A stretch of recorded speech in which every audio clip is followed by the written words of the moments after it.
ఈ పాస్టర్ ప్రవీణ్ పగడాల గారి హత్య తర్వాత ఏదైతే మన ఐజీ అశోక్ కుమార్ గారు ఈ అంశం గురించి క్లారిటీ ఇచ్చేసారో, ఇచ్చేసిన తర్వాత కూడా ఇంకా ఎందుకన్నా ఈ డిబేట్స్ కావచ్చు. అంటే ఇప్పుడు వాళ్ళ టార్గెట్ ఏంటంటే హిందూ సంస్థలు లేదా హిందుత్వానికి రిప్రజెంటేటివ్గా ఎవరైతే మాట్లాడుతున్నారో అవకాశం దొరికింది, వీళ్ళ గురించి నచ్చారు, శవం దొరికింది, ఒక మరణం జరిగింది, వీళ్ళ మీద తోచేస్తాం ఒక ప్రయత్నం చేశారు. కాకపోతే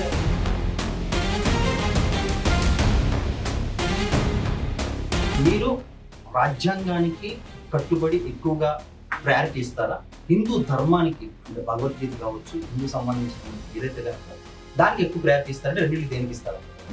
దాడులు చేయండి, వాళ్ళ నాశనం చేయండి, వాళ్ళ మత ప్రార్థనలతో మందిర ధ్వంసం చేయండి, ఇలాంటివి చెప్పదు. ఇలాంటి మాత్రం ఎందుకు ప్రేరేపించండి, ఇతర మతాలు లేకుండా చేయండి, వాళ్ళంతా మీ దాంట్లో కన్వర్ట్ చేయండి అని భారత రాజ్యాంగం ఏం చెప్తుంది?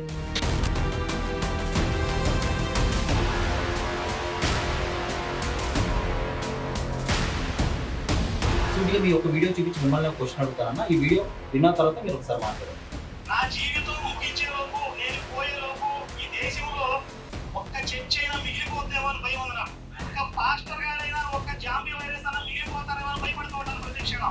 కానీ పాస్టర్ గాడు అని అన్నారు కదా, నీ తోటి భారతి, నీ సహోదరి గాడు అని సంబోధించారు. నేను ఆరాధించేటటువంటి దేవీ దేవతల పట్ల గౌరవం కాదు కదా, కనీసం మర్యాద లేకుండా నోటికొచ్చిందని అవుతుంది. అలాంటి వాడిని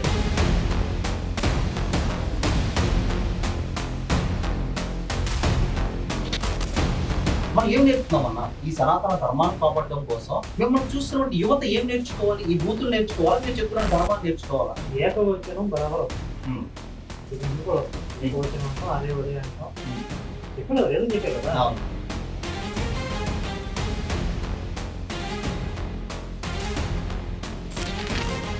వీళ్ళు వీధుల్లోకి వచ్చి సువార్త ప్రకటించకూడదు అంటారు. ఈ దేవుళ్ళలో క్యారెక్టర్లో గొప్పతనం ఉంటే అది నచ్చితే అక్కడ వస్తుంది, లేకపోతే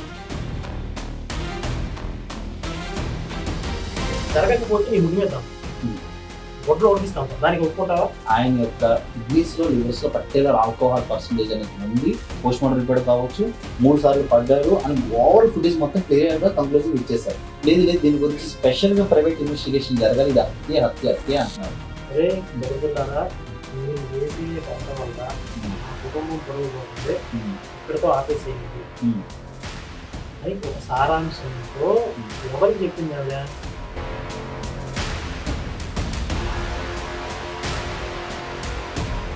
సరే, ఇందులో ఇంకొక ముఖ్యమైన విషయం ఏంటంటే ఇంకొక కోణం, ఇది ప్యూర్గా యాక్సిడెంట్ స్పష్టంగా ఉంది. అయితే ఇంకొక కుట్ర కోణం ఏముంది అంటే, హర్షకుమార్ మాజీ ఎంపీ హర్షకుమార్ అనే వ్యక్తి ఒక 5గురు పాస్టర్లు కలిసి కొంతమంది పాస్టర్లని చంపేసి కేంద్ర ప్రభుత్వం మీదకి తొయ్యాలి అని ఒక ప్రణాళికలో ఉన్నారని మనకు తెలిసింది. వీళ్ళకి ఢిల్లీ నుంచి గైడెన్స్ ఉంది. పాస్టర్లు చంపేస్తారు వీళ్ళు. ఎవరు చంపారని చెప్తారు?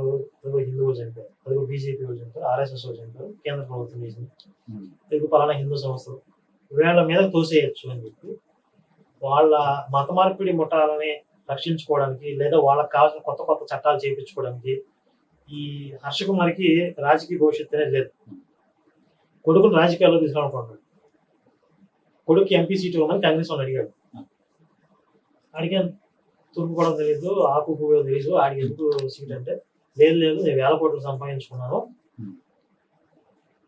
వయసు అయిపోయింది కదా, ఆయన పోయేలాగా ఉన్నాడు, మరి 1000 కోట్లు ఎలాంటి పొలిటికల్ ప్రొటెక్షన్ లేకుండా ఉత్తర కుమారుల కొడుకు చేతిలో పెడితే ఈ ఏదో ఒక దర్యాప్తు జరిగి ఏదో జరిగే అవకాశం ఉంటుంది, ఆ భయం ఉంటుంది కదా. కాబట్టి పొలిటికల్ గా మనోడు ఒక ప్రొటెక్షన్ ఉంటే ఈ 1000 కోట్లకి రక్షణ ఉంటుందని చెప్పి కొడుక్కి ఎంపీ టికెట్ తెచ్చుకోవడానికి ఆంధ్రప్రదేశ్ లో కాంగ్రెస్ పార్టీని బలోపేతం చేసి కొంచెం ఏమైనా నెగ్గే ప్రయత్నాలు చేద్దాం, ఒక కమ్యూనిటీని బేస్ చేసుకుని కమ్యూనల్ గా ఒక ఇష్యూస్ రెచ్చగొట్టని చెప్పి హర్షకుమార్ చేసినటువంటి కుట్ర అని చెప్పి మాకు ఇన్ఫర్మేషన్ ఉంది. మాజీ ఎంపీ హర్షకుమారే ప్రవీణ్ కుటుంబాన్ని అందరినీ చంపేస్తామని చెప్పి, ప్రవీణ్ సెల్ఫ్ యాక్సిడెంట్ చేసుకునేలా చచ్చిపోమని చెప్పి అతన్ని బెదిరించాడు.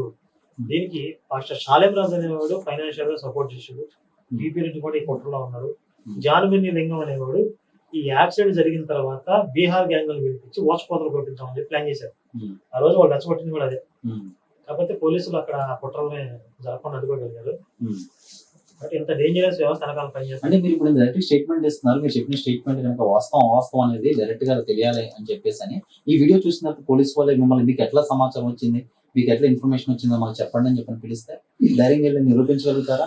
అంటే ఇప్పుడు మీరు చెప్పినటువంటి ఈ కామెంట్స్ ఇంకా దీన్ని పెద్ద చేసినట్టు, ఇంకా పెద్ద మనిషి చేసినట్టు. మనిషి వాళ్ళు హృదయాన్ని ఏమన్నా కలవరపరిచినట్టే కదా నాకు ఇప్పుడు చెప్పిన మీరు స్టేట్మెంట్. ఎన్నాడో ఒక బోడిగడి పేరు చెప్పారు. బోడిగడు కేపాల బోడి అభినవ్ కదా, అజయ్, ఒక బొక్కగడి పేరు చెప్పారు కదండి బోడిగడు రాజబోడ. అవునవునవునవును. వాడు ఏం చెప్తున్నాడు? నాకు దాదాపుగా ఇన్ఫర్మేషన్ ఉన్నది, ఇది ఢిల్లీ నుంచి సంబంధించినటువంటి మన ఎక్కడ బీజేపీ వాళ్ళు చేసే అమిత్ షా. వాడేమైనా ఆధారాలు ఇచ్చాడా? ఓకే. ఈ హర్ష కుమార్ మాజీ ఎంపీ కదా, ఉమ్, బాధ్యతాయుతమైనటువంటి ప్రజాప్రతినిధి, మాజీ ప్రజాప్రతినిధి. ఉమ్, ఆయన ఏమైనా ఆధారాలతో మాట్లాడుతున్నాడా? ఉమ్, బాధ్యతాయుతమైన ప్రజాప్రతినిధిగా పనిచేసిన హర్ష కుమారే బాధ్యతారహితంగా మాట్లాడుతున్నప్పుడు ఉమ్, నేను నాకున్న అనుమానాలు చెప్తే తప్పేంటి? సాధారణ పౌరుడిగా ఉమ్, వాళ్ళు ఏమంటున్నారు? ఉమ్, ఇన్వెస్టిగేషన్ చేయాల్సిన పోలీసులు మేము లీడ్స్ ఇస్తాం అంటున్నారు. ఉమ్, మీరు లీడ్స్ ఇస్తాం అనే పేరుతో ఉమ్, హిందువుల మీద దోసేసి అమిత్ షా అని, బీజేపీ అని, చిరంజీవి స్వామి అని ఉమ్, మీ ఇష్టం వచ్చిన పేర్లు చెప్పి వాళ్ళ మీద ఇన్వెస్టిగేషన్ చేయాలంటారా? నేను నాకు అనుమానాలు ఉన్నాయి, తీసుకెళ్లి హర్ష కుమార్ అరెస్ట్ చేయండి, ఇన్వెస్టిగేషన్ చేయండి, నాకు బేకండి నేను చెప్తాను నిజాలు. ఉమ్, రాహుల్ గాంధీని అరెస్ట్ చేయండి. ఉమ్, నేను లీడ్స్ చెప్తున్నా కదా, సాధారణ నాకు హక్కు లేదా? ఉమ్. హక్కు ఉంది, కానీ అది మీరైనా వాళ్ళని ఎవరైనా సరే ఇది శాంతి భద్రతలకి ఏమాత్రం అదే కూడా- చెప్తుంది. ఉమ్, ఆ కామన్ సెన్స్, ఆ బుద్ధి హర్ష కుమార్కి ఏమైంది అంటున్నా. ఉమ్, ఇప్పుడు నేను సాధారణ పౌరుణ్ణి, సరే ఒక హిందూ సంస్థ ప్రతినిధి అనుకోండి, ఉమ్, కానీ దానికంటే ఇంకా గౌరవబద్ధమైన రాజ్యాంగబద్ధమైనటువంటి పదవి ఎంపీ. అది చేసాడు కదా దరిద్రుడు అవును, హర్ష కుమార్. ఎంత బాధ్యతగా ఉండాలి? అవును. ఒక మతం మీదకి నువ్వు రెచ్చగొడతావా? ప్రత్యేకంగా ఒక వ్యక్తి పేరు చెప్పాడు. ఓకే. కామన్ సెన్స్ ఉందా? ఏ ఆధారం లేకుండా ఒక వ్యక్తి పేరు చెప్తారా? కాబట్టి ఇప్పుడు వాళ్ళకి ఏం రైట్స్ ఉన్నాయో మాకు తెలియదు, ఉమ్, మా అనుమానం మాకుంటాయి. ఉమ్, వీళ్ళు ఎంత కుట్ర చేస్తున్నారు అంటే ఏ ఆధారం లేకుండా ఇంత ఊరికి క్రియేట్ చేస్తున్నారా? ఎలాంటి రాజకీయ లబ్ధి లేకుండా క్రియేట్ చేస్తున్నారా? ఇందులో రాజకీయ కుట్ర ఏదో ఉంది. రాజకీయ కుట్ర ఏంటి? ఆంధ్రాలో కాంగ్రెస్ సంగ్రహం అయిపోయింది, ఆచూకీ లేదు, ఉమ్, దానికి బలోపేతం చేసుకోవాలి. చంద్రబాబు గారి మీద వాళ్ళకి తగ ఉంది, ఉమ్, ఎలక్షన్ రిజల్ట్స్ తర్వాత వాళ్ళు సపోర్ట్ చేయలేదని చెప్పి. ఓకే. ఇప్పుడు వాళ్ళు కుట్ర చేయరా? ఎందుకు చేయరు? నలుగురు పాస్టర్లను వేసేసి హిందువుల మీద తోసేద్దాం, కూటమి ప్రభుత్వం మీద తోసేద్దాం, పవన్ కళ్యాణ్ హిందుత్వవాదిగా మాట్లాడుతున్నాడు కాబట్టి వాళ్ళు టార్గెట్ చేయడం ఈజీ అని చెప్పి వీళ్ళు చంపుతున్నారు. ఉమ్, విజయ్ కుమార్ అనే పాస్టర్ని, హనీకాస్ అనే పాస్టర్ని వీళ్ళిద్దరిని కూడా వీళ్ళు చంపబోతున్నారని చెప్పి మాకు information, doubt. Okay. So Vijay Kumar అనగానే మాకు గుర్తొచ్చింది, ఆయన రీసెంట్ గా ఒక వీడియో రిలీజ్ చేశారు. శివశక్తి టీం మా ఇంటిపైకి వచ్చి దాడి చేసి మమ్మల్ని కొట్టారు అని చెప్పేసి అని, దాడి జరుగుతున్న అంశం మీద ఎవరెవరు? విజయ్ కుమార్ గారు. నేను చూడాలి, ఏంటి అవి చూడండి. సో ఆయన ఒక అయితే గనక వీడియో అయితే గనక ఆయన ఛానల్ నుంచి రిలీజ్ చేసేసినట్టున్నారు అన్న. డీల్ చేసాడా? అవునన్న. అందరు తిట్టుంటారు. ఉమ్. మార్నింగ్ జరిగింది వాళ్ళ ఆఫీస్ వాళ్ళ ఇంట్లోకి వెళ్ళి ఇలా దాడి చేశారని చెప్పేసి అని జరిగింది. వాళ్ళ అమ్మగారు అదే ఏదో ఒక అబద్ధం అని చెప్పి క్రియేట్ చేసి సింపతి తెచ్చుకున్నామని చూస్తున్నాడు. ఓకే. అందులో ఆధారాలతో దొరికిపోయాడు ఎక్కడో. ఉమ్, ఎందుకు వచ్చిన కారణం డిలీట్ చేసాడు. వాడి పరిస్థితి ఏంటంటే ఉమ్, ఓపెన్ గా చెప్పాడు. ఉమ్, వాడి వీడియో ప్లే చేసి మరీ నేను కాంటాక్ట్ ఇచ్చాను, మా శివశక్తి ఛానల్లో ఉంది. ఓకే. వాడు ఏమంటాడంటే 3 నెలల నుంచి అప్పుల్లో ఉన్నాడంట. ఓకే. ప్రవీణ్ ఎప్పుడైతే చచ్చిపోయాడు ఇప్పుడు దొరికింది నాకు అవకాశం అన్నాడు ఓకే. డబ్బులు అడుక్కోవడానికి. ఓకే. ఇల్లు కట్టి అప్పుల్లో ఉన్నాను, ఇప్పుడు మంచి పట్టుబట్టాను అంటున్నాడు. అవును, చూసాను అది. మీ అందరు గూగుల్ పే, ఫోన్ పే చేయండి, దీనికి సంబంధించి ఇన్వెస్టిగేషన్ చేస్తున్నామని చెప్పేసి. అదని ఇదని ఇప్పుడు ఆ. ప్రవీణ్ పేరుతో ఆ శవం మీద చెంపడుకుంటున్నాడు. ఓకే. అంటే ఒక కుటుంబం బాధలో ఉంది అనే కనికరం, దయ కూడా లేకుండా శవం దొరికింది పీక్కు తిందాం. క్రైస్తవ మతం ఎలా ఏర్పడింది? సింపుల్ గా చెప్పండి. క్రైస్తవం నుంచి, యేసుక్రీస్తు నుంచి ఏర్పడింది. యేసు శవం నుంచి ఏర్పడింది. ఉమ్, అంటే ఒక శవం మీద బిల్డ్ అయింది ఆ మతం. ఉమ్, శవం దొరికితే పండగలు. ఉమ్, ఇప్పుడు ప్రవీణ్ శవం దొరికింది. ఓకే. ఈ శవాలు పీక్కు తింటాం అలవాటైన వీళ్ళు రేపొద్దున కొంతకాలం తర్వాత న్యాచురల్ గా శవాలు దొరకకపోతే వీళ్ళే అవలోకనం చంపేస్తారు. ఉమ్. చాలా బాగా స్టడీ చేసి చాలా దారుణంగా చాలా ఇదిగా చెప్తా ఉన్నారు మీరు.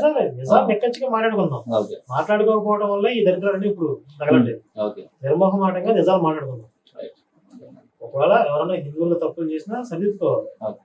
అలాగే అది ఎంత ప్రమాదకరమని మన కళ్ళ ముందు కనపడుతుంటే సీఎం గారిని గౌరవించట్లేదు, పోలీస్ డిపార్ట్మెంట్ ఎంత పెద్ద అవును. ఆఫీసర్స్ ఎంత టైం పెట్టి పనిచేశారు, వాళ్ళని అవును. గౌరవించాలా? అవును. అది ఏమంటాడు బోడిగాడు, ఐజీ ఆయన వీడికి వ్యతిరేకంగా రిపోర్ట్ పోస్ట్ మార్టం ఉన్నది ఉన్నట్టు చెప్పాడని చెప్పి ఐజీ చెత్త నా కొడక అని బూతులు తిడుతున్నాడు. ఓకే. అంటే ఒక వ్యక్తిని తిడుతున్నావా, ఒక గౌరవబద్ధమైనటువంటి రాజ్యాంగబద్ధమైనటువంటి చట్ట ప్రకారం నియమించబడినటువంటి ఒక పోస్టును అవమానిస్తున్నావు కదా. ఇప్పుడు ఐజీ స్థాయిలో ఉన్నటువంటి వ్యక్తి, ఎస్పీ స్థాయిలో ఉన్నటువంటి వ్యక్తి ఒక రిపోర్ట్ ఇచ్చారు, ఇది జరిగింది మీకు. ఆ రిపోర్ట్ మీద నీకు నమ్మకం లేకపోతే ఇంకేదో జరిగిందంటే కోర్టుకి న్యాయస్థానం ఉంది, అక్కడికి వెళ్ళి ఛాలెంజ్ చేయి, వీడు తప్పు చెప్తున్నారని చెప్పి. వాళ్ళు అక్కడికి వస్తారు, ఏ సాక్ష్యాలతో ఏ ఆధారాలతో అలా మాట్లాడారో అవన్నీ సమర్పిస్తారు. అక్కడ గనక వాడు తప్పు చేసినట్టు జరిగితే ఉద్యోగాలు పోతాయి కదా, ప్రభుత్వం పడిపోయింది. అంత రిస్క్ వాళ్ళు ఎందుకు చేస్తారు?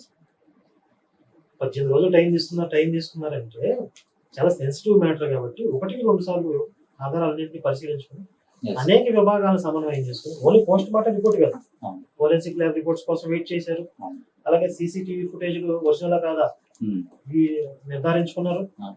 అన్ని వాళ్ళు సమన్వయం చేసుకుని ఆధారాన్ని సరిచూసుకుని 4 రోజులు లేట్ అయినా కూడా ఆధారాన్ని బయట పెట్టారు. అంత బాధ్యతగా పనిచేసిన వాళ్ళని కనీసం గౌరవించకపోయినా పర్లేదు, మీకు నచ్చలేదు సైలెంట్గా ఉండాలి, లేదా అనుమానం ఉండాలి కోర్టుకి వెళ్ళాలి, అంతేగాని నోటికి ఇచ్చిన వాళ్ళు చెప్తారా? ఈ మనుషుల పశువులు వీళ్ళు.